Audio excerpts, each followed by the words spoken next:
Yeah, we've got you covered down to the second. That's and right. Team coverage for you tonight as that last vote is cast. KCCI is live at watch parties for 2 Des Moines mayoral candidates. We also have reporters in studio working to keep you up to date as the results come in tonight.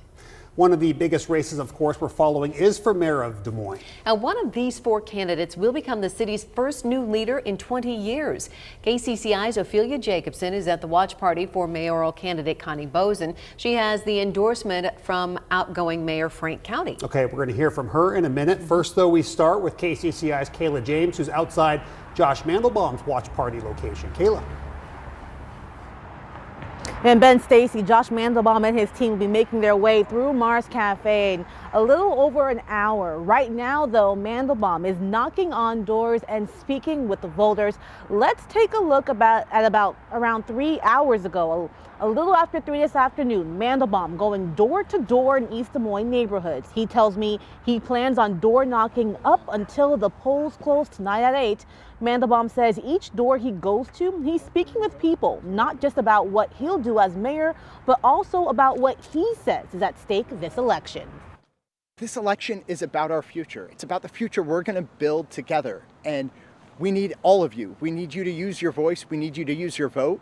I want you to be a part of our collective future because I want this community to work for every single one of you. Mandelbaum says once polls close, he plans on going home and cleaning up before coming here to the cafe. We'll be here throughout the night to keep everyone at home in the know. But for now, let's head over to KCCI's Ophelia Jacobson, where she'll be watching and be there with supporters of Connie Boesen and Connie Boesen herself as those results roll in. Ophelia? Kayla, I'm here outside Chuck's in Highland Park, where Connie Boesen will be hosting her watch party tonight. Campaign signs are lining the sidewalk behind me in support of her. I caught up with Boesen just under 2 hours ago. She says she's excited to have family and friends from all around the country here tonight in Des Moines to support her. She wants people to know that your vote counts and that it's not too late to cast your ballot. Polls do close in under 2 hours. She says on day 1, she will reach out to all communities in the city to identify the most important issues. I want to take care of Des Moines. I want to create a safer Des Moines, revitalize our neighborhoods, encourage economic development, and ensure we're taking care of people. And Boesen says this restaurant, Chuck's, is her lucky spot. She has hosted 6 election day parties here at this restaurant, and she's hoping that luck will turn into a big victory for her tonight. Live in Des Moines, Ophelia Jacobson, KCCI 8 News, Iowa's news leader. Okay, Ophelia and Kayla, thank you so much. The Des Moines Airport is looking to voters across Polk County to help out its new terminal project. Our Election Day team coverage continues with Chief Political Reporter Amanda Rooker. Amanda. Well, Ben, the Des Moines Airport is asking voters to approve a measure that would provide a major financial boost to the project. The $350 million question has been met with both support and opposition. The new terminal is designed to meet the growing demand for airport travel in Des Moines and all across Iowa.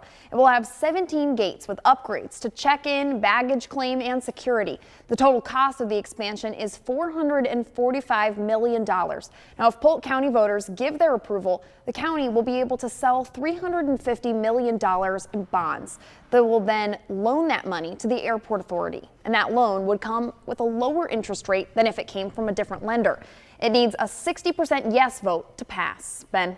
Okay, Amanda, we'll see you in a little bit. And as we mentioned, polls still open. There's less than 2 hours left. KCCI's Pepper Papura is looking into how the voting process is going today. So, Pepper, how has turnout been so far and any issues you've heard of? Stacey, Ben, no issues so far. We're out here in Ward 1 at a polling location. This is the First Church of the Open Bible.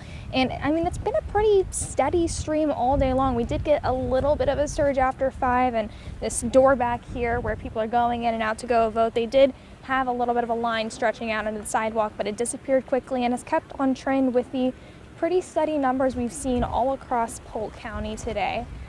This video is from Clive earlier today, and you can kind of get an idea of the level of traffic that we're talking about from this.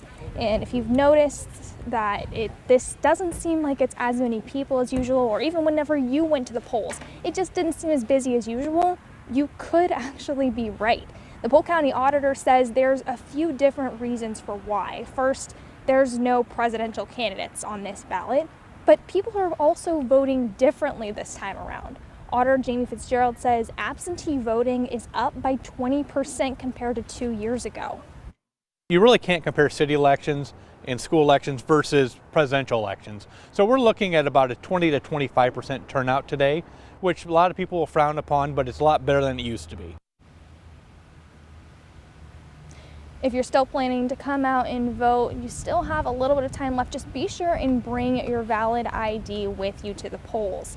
If you have any other questions about what you need to know, what you need to do to cast your vote, head to voterready.iowa.gov. In Des Moines, Pepper Purpura, KCCI News, Iowa's news leader.